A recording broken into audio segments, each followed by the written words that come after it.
نهارنا عسل. وسام أبو علي وصل.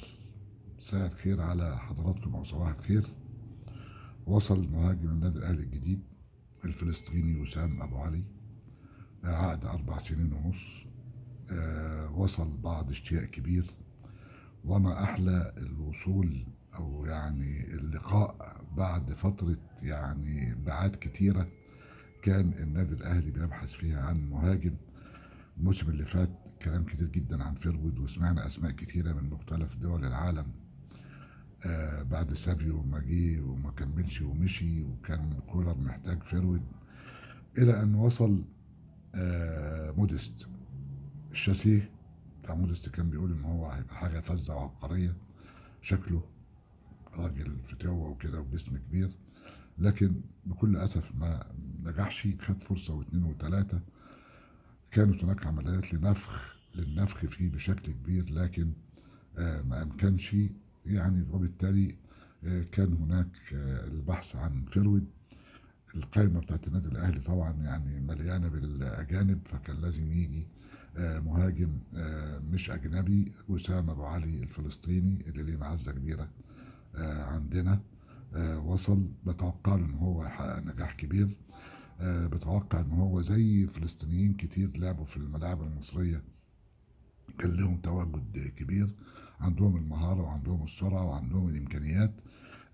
بس الفكرة ان هو يندمج فقط داخل صفوف النادي الاهلي. ما اعتقدش ان هو هيستغرق وقت طويل عشان يندمج ويؤدي رسالته كراجل بيبدأ تاريخه الجديد من هنا من مصر.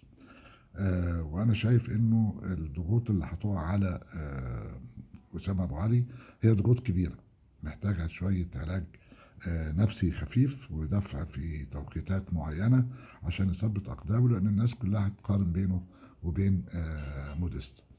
نجاح وسام أبو علي ممكن يفتح الباب أمام اللاعبين الفلسطينيين اللي هم ما يعتبروش أجانب، وفي نفس الوقت بيبقى في يعني علاج لقصور كبير جدا جدا في مركز رأس الحربة في مصر، ودي كارثة كبيرة.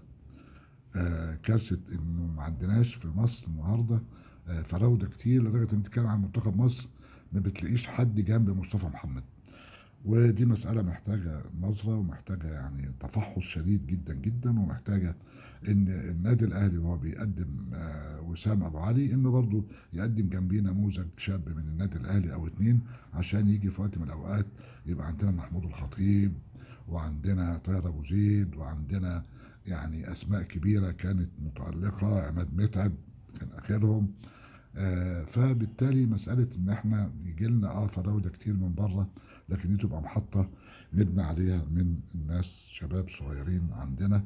لأن وسام أبو علي إذا كان هيحل جزء من مشكلة الأهلي، فما تزال كل أندية مصر تعاني من فقر شديد في هذا المركز.